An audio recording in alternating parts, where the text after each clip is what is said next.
Hi, welcome back to 16RC Tank Workshop. I'm John. In my last video I was finishing up working on the Panzer IV. It's been a while since I've had a video, trying to decide which model to work on next. I've also been busy with some new additions to the workshop, and I've also been reorganising with some new workspaces. So what's the next project? Back to the Panzer III, and today I'll be doing some work on the suspension. Here I have one of the suspension arms for the Panzer III. You can see here it's mounted onto its torsion bar.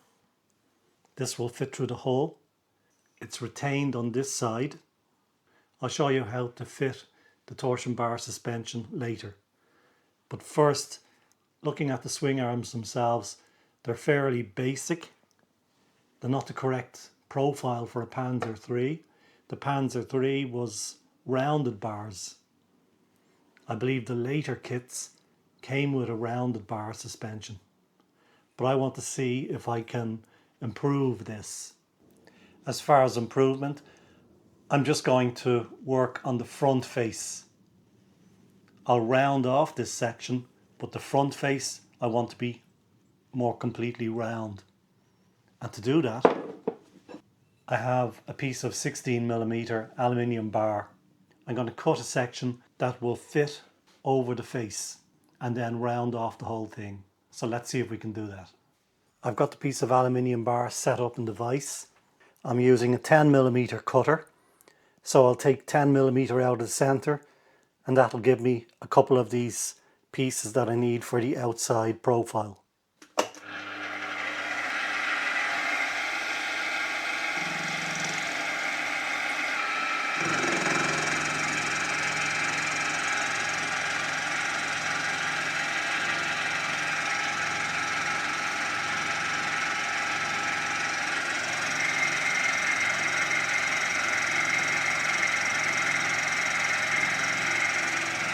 I'll take it slowly.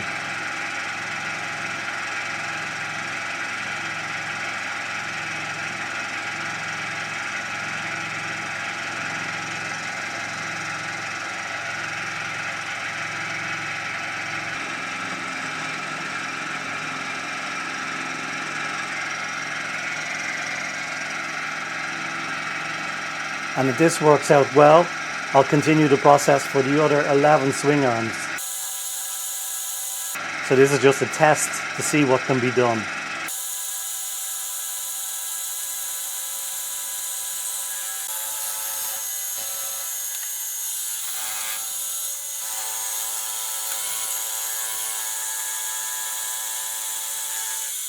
So I've finally broken through the full way. Let's have a look.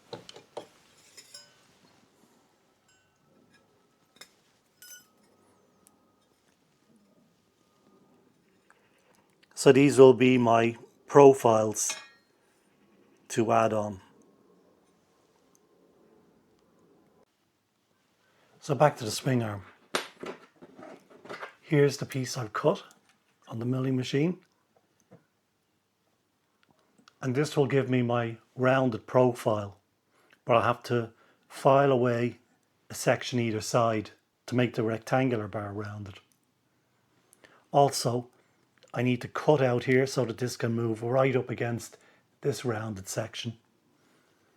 And at this end, I also want to add another rounded section.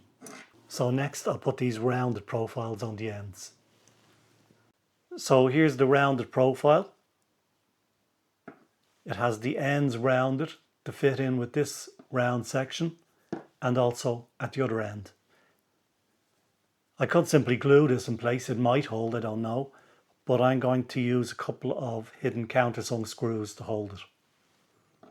And here's the rounded profile in place.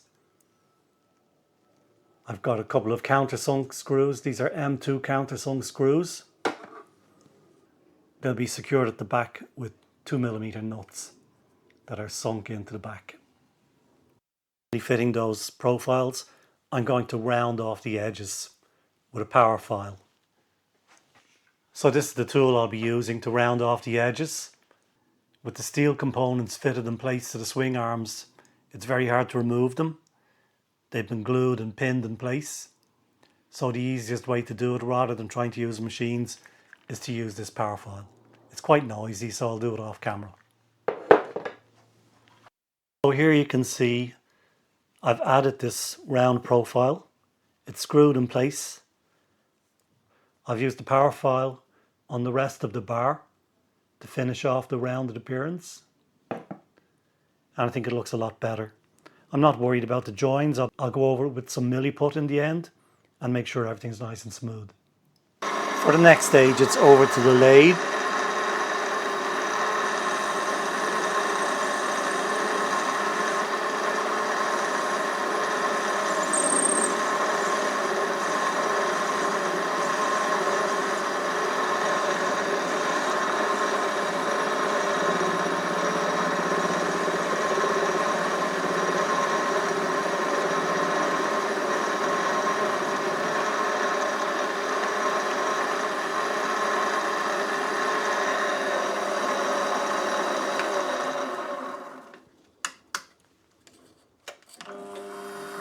Now I'm going to switch it into reverse for this profile.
So here's the little piece I've just made on the lathe.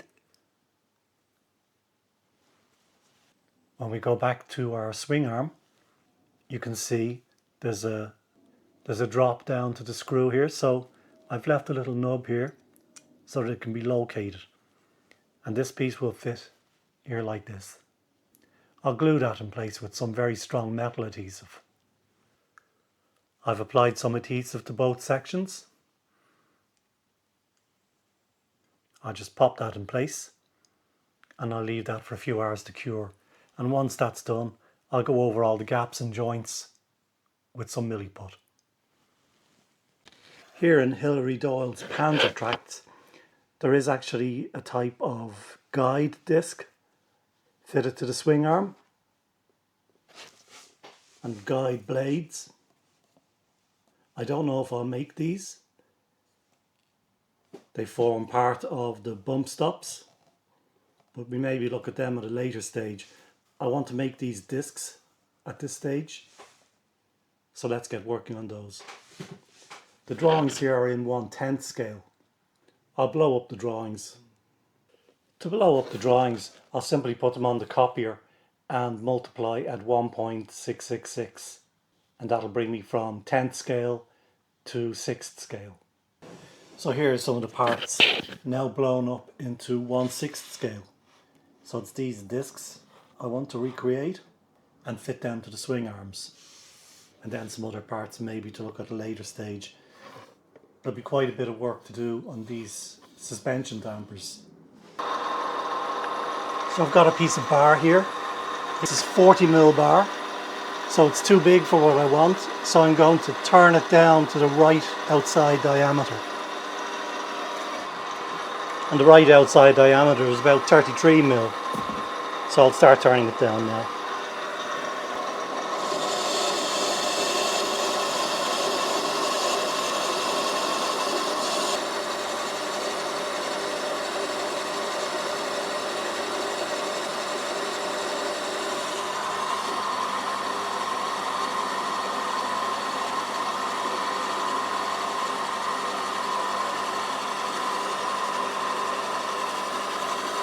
You can see it's being steadied at the other end because of the length of the bar. I don't want it to move.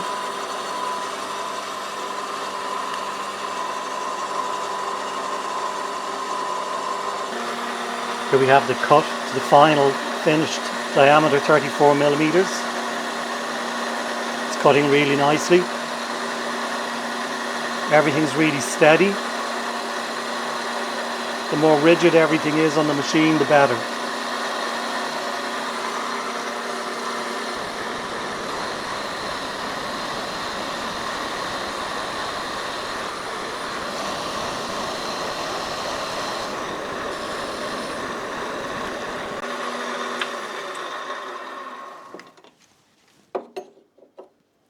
And I got exactly 34 millimeter. I've cut off my nice manageable piece of bar, which has been worked down to the correct diameter. I need to put a hole through it.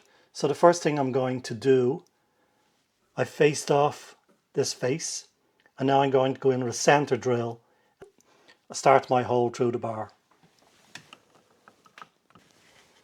So here you can see I've got the chuck back up with a center drill.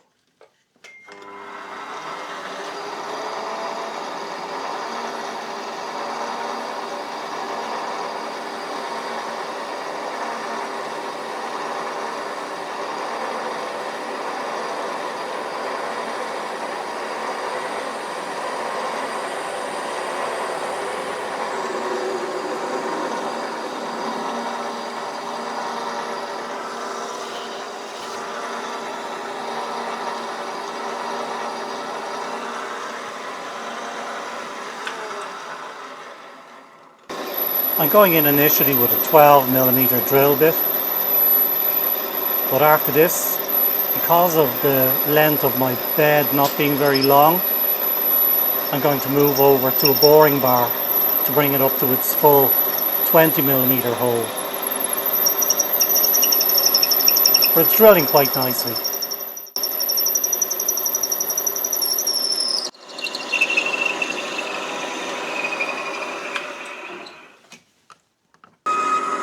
The boring bar is finally getting to the final dimension.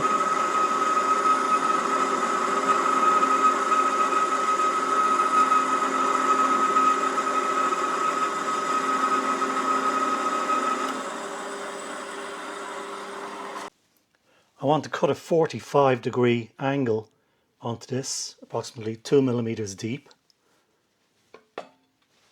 So everything's set up nice and rigid.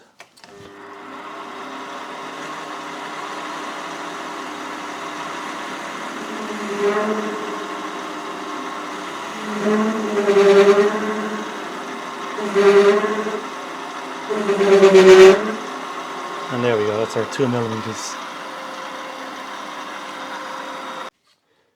My finishing depth for this piece is 5 millimeters back. So I'm just going to put a cut in where I want to finish.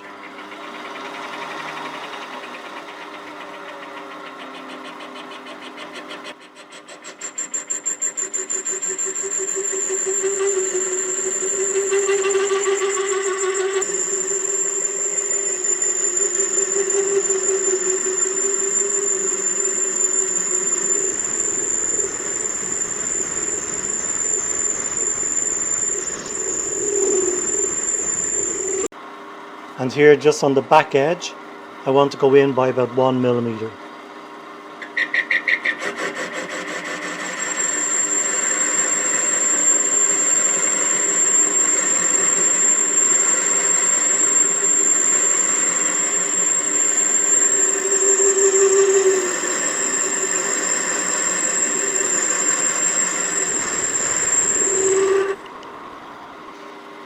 That's pretty much the shape, so I'm just going to part off this section.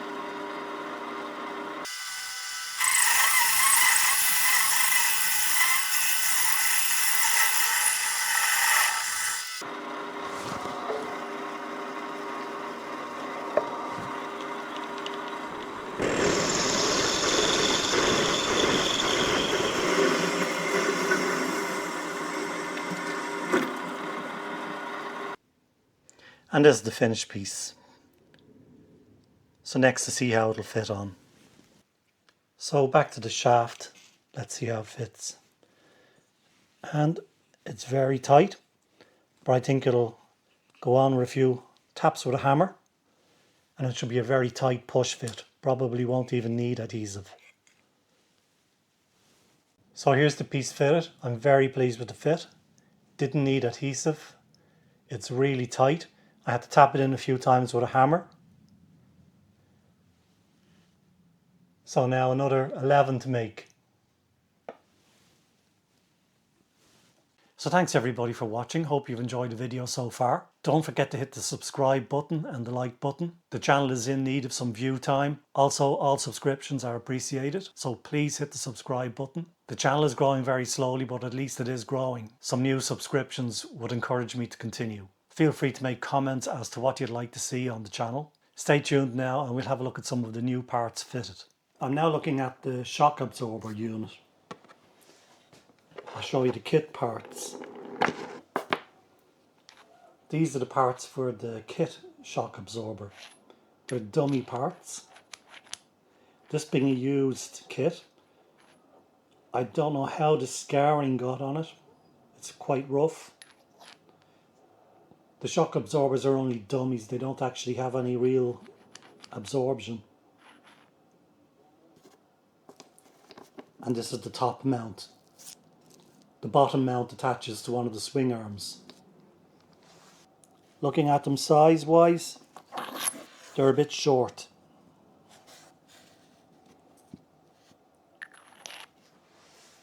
So the plan is to use what parts I can use from the kit and maybe make some new components. This shock absorber mount, it's a machined piece of aluminium. It's quite basic. It's also very small compared to the original size. But I think I'll use it for now. But just reform it, reshape it somewhat. This is the part I've reworked on the lathe. Here's one of the originals, complete with scarring.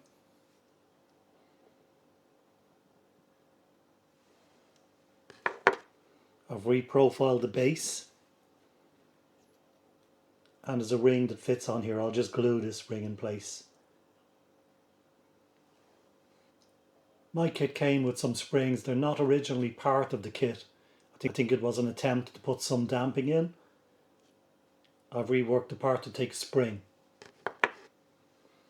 So now let's do some work on the upper section. This is the upper shock section. But I'm not going to use this at all. I'm going to make my own. Because these were a bit short based on the drawings. I'm going to go for something full size.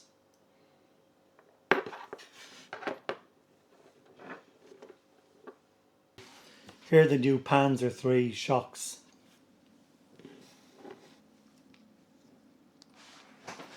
I've reshaped these parts. There is a spring inside the shock. I can put spaces in if I need more shock absorption, but I don't think there was much play in them. But we'll see when we fit them.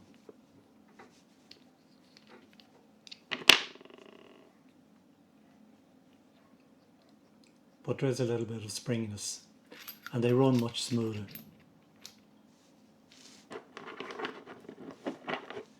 I've drilled out some small holes around the top. This will be some small screw detail. It's not really functional, just decorative. But I'll add those once those screws are in stock. And a few more small details to add.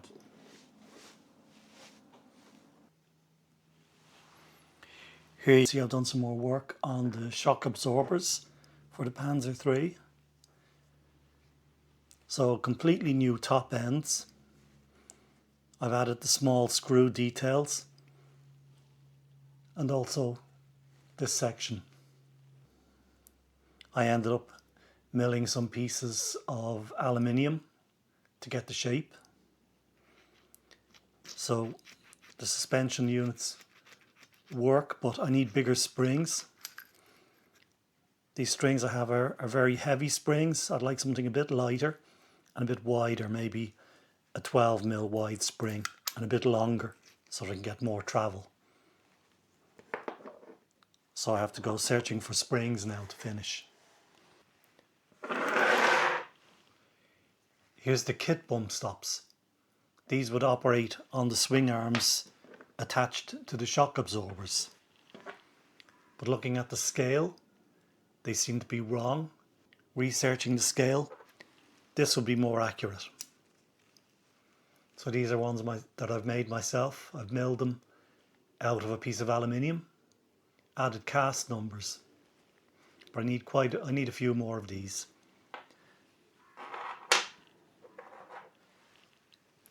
So I made a mold and I've cast them in white metal.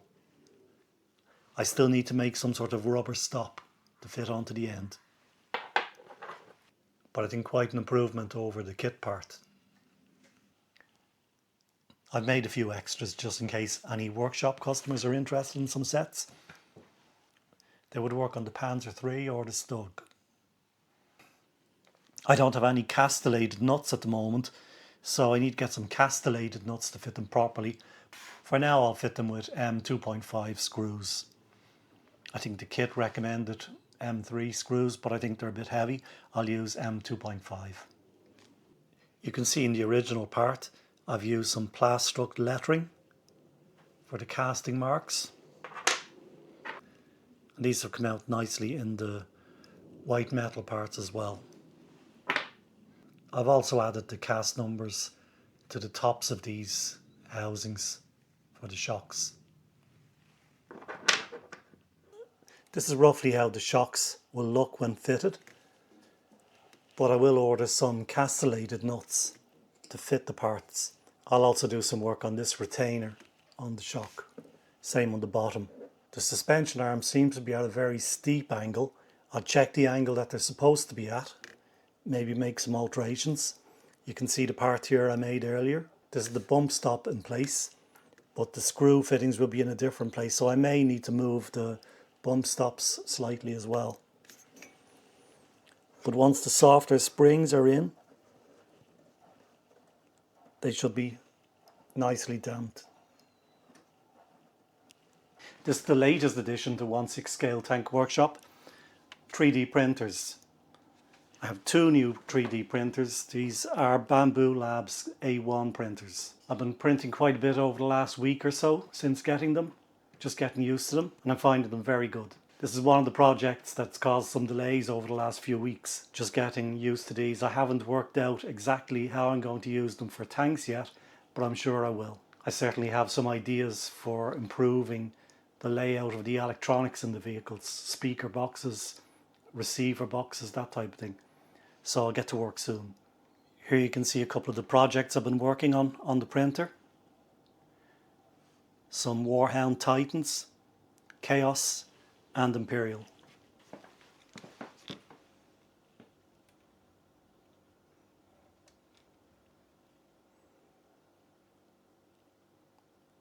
Very impressed with the detail so far from the printer, so I should be able to make some nice components for the tanks as well. So that's all for now. Hope you enjoyed the video. Please remember to hit that subscribe button, like and share. See you again soon with another video.